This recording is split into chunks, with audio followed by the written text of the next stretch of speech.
Hai, apa kabar semuanya saudara? Welcome to our YouTube channel, Gideon Simanjuntak dan Amanda Zevanya.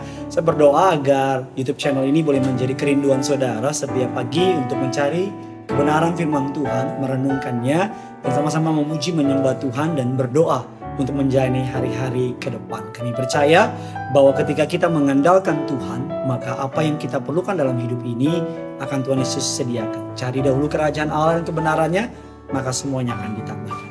Mari sama-sama kita mau bersatu di dalam doa. Mari sama-sama kita datang sama Tuhan. Tuhan Yesus yang baik, kami berterima kasih untuk kasih setiamu dalam hidup kami.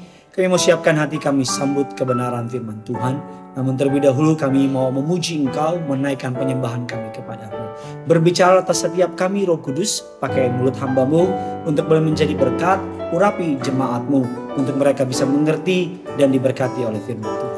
Di dalam nama Tuhan Yesus, sama-sama kita yang siap diberkati, kita katakan amin. Here we go.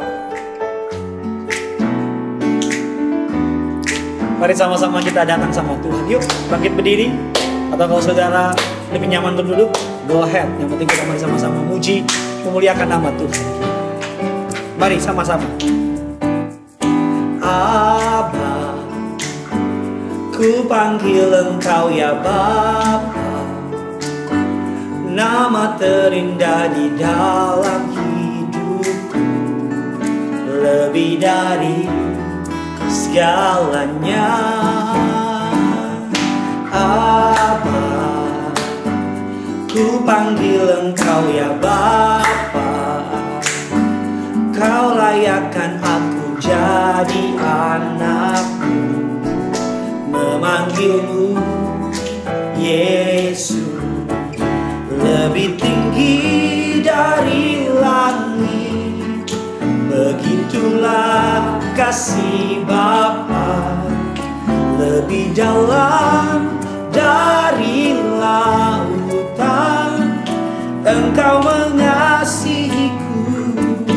Lebih luas dari bumi, tak terjangkau pikiranku. Semuanya Kau sediakan bagiku. Yesus, ku cinta Kau. Ayo dong, lebih semangat lagi yuk. Mari semuanya di rumah dan di studio ini. Here we go.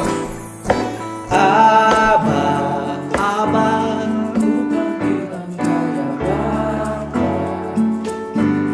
nama terindah di dalam hidupku, lebih dari segalanya.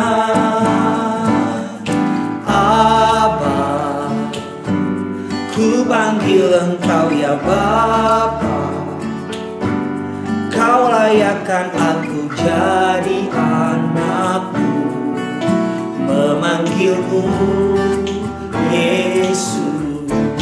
Lebih tinggi dari langit, begitulah kasih Bapa. Lebih dalam dari lautan, Engkau mengasihiku. Lebih luas dari bumi, tak terjangkau pikiranmu. Semuanya Kau sediakan bagiku. Yesus, ku cinta Kau. Lebih tinggi dari langit, begitulah kasih Bapa. Lebih dalam dari lautan, Engkau mengasihiku. Lebih luas dari bumi, tak terjangkau pikiranku. Semuanya Kau sediakan bagi. Yesus, ku cinta Kau. Yesus, ku cinta Kau. Yesus, ku cinta Kau. Yesus, ku cinta Kau. Saya berharap lagu ini bisa menjadi semangat buat saudara memulai hari ini. Tema renungan pada pagi hari ini adalah mau dibawa kemana hubungan kita. Pasti kalau saudara tahu tema ini, pasti tiba-tiba teringat sebuah lagu yang sempat terkenal pada zamannya. Ya kan, mau dibawa kemana hubungan kita. Saya percaya mungkin ini gambaran saya atau secara kreatif. Mungkin saya berpikir bahwa mungkin terkadang Tuhan juga bertanya sama saudara dan saya. Tuhan mungkin mau bilang gini sama saudara dan saya. Kamu tuh datang cari aku cuman kalau ada maunya doang. Kamu tuh inget sama aku kalau cuman kamu lagi ada masalah. Atau bahkan mungkin kamu tuh sering banget nyakitin hati aku. Tahukah saudara bahwa Tuhan juga punya perasaan. Tuhan juga memiliki yang namanya emosi. Dan sama seperti saudara dan saya yang ingin diperhatikan, ingin memiliki orang yang setia. Tuhan menggambarkan dirinya sebagai pasangan, mempelai pria, kita mempelai wanita. That's why Tuhan bertanya pada hari ini sama saudara dan saya. Mau dibawa kemana sih hubungan kita ini? Apakah kamu mau sungguh-sungguh ikut aku? Atau mau sungguh-sungguh ikut dunia? Apakah kamu mencintai aku? Atau hanya mencintai berkatku? Ataukah kamu hanya ingat aku ketika kamu punya masalah? Dan ketika kamu senang, kamu gak ingat sama aku? Dalam kitab perjanjian lama begitu banyak Allah Israel menyindir, mengingatkan, menegur bangsa Israel yang berkata bahwa aku yang mengangkat dia, aku yang memahkotai Israel dengan kemuliaan. Tetapi ketika Israel dalam keadaan nyaman, bahagia, Israel mulai melupakan penebusnya. Kita buka dasar firman Tuhan dalam Injil Matius 22, 36, 39. Guru, hukum manakah yang terutama dalam hukum Taurat? Jawab Yesus kepadanya, kasihilah Tuhan Allahmu dengan segenap hatimu, dengan segenap jiwamu, dengan segenap akal budimu. Itulah hukum yang terutama dan yang pertama. Dan hukum yang kedua yang sama dengan itu ialah kasihilah sesamamu manusia sama seperti dirimu sendiri. Dari ayat ini Alkitab mengatakan seluruh kitab para nabi dan seluruh Alkitab atau perjanjian lama bergantung pada hukum ini. Bahwa Tuhan mau saudara mengasihi dia bukan setengah-setengah, tapi the whole heart. Segenap hati, segenap jiwa, segenap akal budi. Injil Lukas 9, 23, 25 mengatakan demikian. Katanya kepada mereka semua, setiap orang yang mau mengikut aku, mengikut Tuhan, ia harus menyangkal dirinya, memikul salibnya setiap hari, dan mengikuti aku. Karena barang siapa mau menyelamatkan nyawanya, ia akan kehilangan nyawanya. Tapi barang siapa kehilangan nyawanya karena aku, ia akan menyelamatkannya. Apa gunanya, dengar baik, seorang memperoleh seluruh dunia, tetapi ia membinasakan atau merugikan dirinya sendiri. Dari ayat ini ada sebuah kalimat yang menarik, menyangkal dirinya. Ketika kita jatuh cinta sama orang lain, maka kita dengan segera akan melakukan segala cara untuk membuat orang tersebut bahagia. Kita kadang-kadang menyangkal rasa capek kita, rasa lelah kita, karena kita berkomitmen, bertanggung jawab untuk melakukan sesuatu yang menyenangkan orang tersebut. Begitu juga dengan Tuhan. Tuhan berkomitmen untuk menyelamatkan saudara. Dia menerima segala rasa sakit, rasa malu, hinaan, tertolak, ludahan, injakan, paku, cambuk dan sebagainya. Naik ke kayu salib untuk menyelamatkan saudara dan saya. Menyangkal diri itu menjadi poin ketika saudara dan saya hendak membangun hubungan dengan Tuhan. Tuhan mengatakan barang siapa yang mengikuti aku, dia harus menyangkal diri. Menyangkal diri artinya menempatkan kehendak Tuhan. Dengar baik. Menyangkal diri artinya menempatkan kehendak Tuhan di atas kehendak kita. Menempatkan kehendak Tuhan di atas kehendak kita. Menyangkal diri bukanlah tentang legalisme, yang artinya berusaha segala sesuatu untuk menyenangkan hati Tuhan saja, untuk sekedar memenuhi hukum Alkitab. Tetapi menyangkal diri adalah sebuah proses kehidupan, di mana kita menilai, melihat segala aspek kehidupan kita melalui kacamata kehendaknya. Saya ulang sekali lagi, menyangkal diri bukan hanya bicara tentang legalisme, yaitu berusaha tidak melakukan ini dan itu untuk menyenangkan Tuhan, karena melakukannya spiritnya cuman karena takut dan sebagainya. Tapi menyangkal diri adalah sebuah proses kehidupan, di mana kita menilai, melihat, melakukan segala aspek kehidupan kita melalui kacamata kehendaknya. Apa maksudnya Pak Pendeta? Artinya ketika kita menyangkal diri, kita tidak lagi menggunakan pola pikir kita yang lama. Kita tidak lagi mengambil apa untungnya buat saya, tapi apa untungnya buat Tuhan. Kita tidak lagi berpikir tentang apa yang saya mau, tapi apa yang Tuhan mau. Menyangkal diri artinya seperti saya bilang di awal, meletakkan kehendak Tuhan di atas kehendak kita. Put off our agenda and put on God's agenda. Taruh agenda kita dan ambil agendanya Tuhan. Berani untuk berdoa berkata demikian. Kalau apa yang aku mau bertentangan dengan apa yang Tuhan mau, batalkan kemauanku, biar kemauanmu yang jadi. Gampang diucapkan, tapi ketika dihadapkan oleh keinginan pribadi kita, apalagi kita merasa kita lebih tahu, lebih pintar, dan kelihatannya menyenangkan, kelihatannya menguntungkan. Tapi hari ini berani melihat, menilai segala suatu aspek kehidupan kita dari kacamatanya Tuhan. Artinya apa? Melalui firman. Kalau firman berkata jangan, walaupun secara dunia untung besar, dan do it. Kalau firman berkata itu menyakiti hatinya, walaupun secara kasat mata menyenangkan bagi dagingmu, dan do it.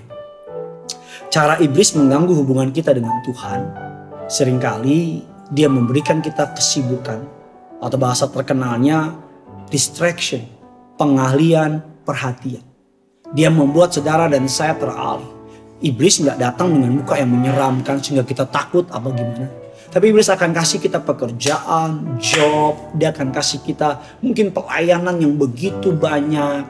Sehingga kita lupa bahwa the main thing in our life adalah hubungan kita sama Tuhan. Melayani bagus nggak? Bagus banget. Tapi jangan sampai karena pelayanan kita hanya melayani pekerjaannya, tapi kita tidak melayani Tuhan. Jangan sampai karena melayani orang lain, kita lupa diri kita juga butuh dilayani. Lihat Alkitab, setiap kali Yesus habis melakukan mukjizat, pasti dia menarik diri, mengambil waktu sejenak, berdoa, berbicara dengan Bapaknya. Jangan sampai karena terlalu sibuk karena pekerjaan, saudara sampai lupa untuk saat teduh sama Tuhan. Jangan sampai karena deadline, gereja ketinggalan, pelayanan berantakan, dan hasilnya uang punya sih, tapi damai sejahtera nggak ada. Duit banyak sih, tapi sukacita hilang. Tuhan mau saudara diberkati bukan hanya secara materi, tapi secara spiritual, hati, pikiran, makanan, hidup saudara diberkati berkelimpahan. Kita masuk ke dalam bagian berikutnya, yaitu memikul salib. Tadi dikatakan menyangkal diri dan memikul salib. Menyangkal diri dikatakan meletakkan kehendak kita di bawah kehendak Tuhan. Meletakkan apa yang maunya Tuhan terpenting, lebih penting daripada apa maunya kita. Memikul salib artinya, dengar baik, membuat keputusan dan merelakan kedagingan kita untuk mati. Ketika kita memikul salib artinya kita berani membuat decision, keputusan. Kita merelakan kedagingan kita untuk mati. Efesus 4:21-24 mengatakan demikian. Yaitu bahwa kamu berhubung dengan kehidupan lama kamu yang dahulu harus menanggalkan manusia lama yang menemui kebinasaannya oleh nafsunya yang menyesatkan, supaya kamu diperbarui dalam roh dan pikiranmu dan mengenakan manusia baru yang telah diciptakan menurut kehendak Allah dalam kebenaran dan kekudusan yang sesungguhnya. Efesus 4:30-32. Dan janganlah kamu mendukakan Roh Kudus, Roh Allah yang telah memeteraikan kamu menjelang hari penyelamatan. Segala kepahitan, segala kegeraman, kemarahan, pertikaian, fitnah hendaklah dibuang dari antara kamu. Demikian pula segala kejahatan. Tapi hendaklah kamu ramah seorang terhadap yang lain, penuh kasih mesra, saling mengampuni, sebagaimana Allah di dalam Kristus telah mengampuni kamu. Pikul salib artinya mengikuti tuntunan Roh Kudus. Kalau hari ini Tuhan datang sama saudara dan berkata, mau dibawa kemana hubungan kita? Apa yang kamu inginin dari saya? Alangkah sedih hati Tuhan. Bayangkan kalau seorang pria yang hanya dicari oleh pasangannya ketika ada masalah. Hanya cari ketika butuh duit. Saudara, uang, duit, harta dan sebagainya akan diberikan pria itu ketika mereka memiliki hubungan yang dalam, saling mengasihi, saling mencintai dan sebagainya. Ketika saudara mengasihi Tuhan dengan segenap hatimu, dengan segenap akal budimu, dengan segenap jiwamu, maka dengan sendirinya berkat itu mengikuti saudara. Karena yang terpenting adalah bukan berkatnya, tapi sumber berkatnya. Mau dibawa kemana hubunganmu sama Tuhan? Mau gini-gini aja? Atau mau cuma sekedar kalau sakit baru cari, kalau butuh baru cari? Atau mau menjadikan Tuhan sebagai satu-satunya pengharapan? Terus menempel, melekat, terikat dengan Dia, dan tinggal di dalam Dia. Setiap langsung dalam renungan ini, datang sama Tuhan dan bilang, Tuhan, condongkan hatimu kepadaku. Condongkan hatiku kepadamu, buat aku gak bisa hidup tanpa Engkau. Buat aku memikul salib, menyangkal diri. Bagian kabar baik ini kepada semua orang yang saudara kenal, kepada grup-grup WA teman-teman, agar bukan hanya saudara yang diberkati, tapi orang lain juga boleh diberkati. Karena yang punya surga, crazy in love with you. Bye-bye.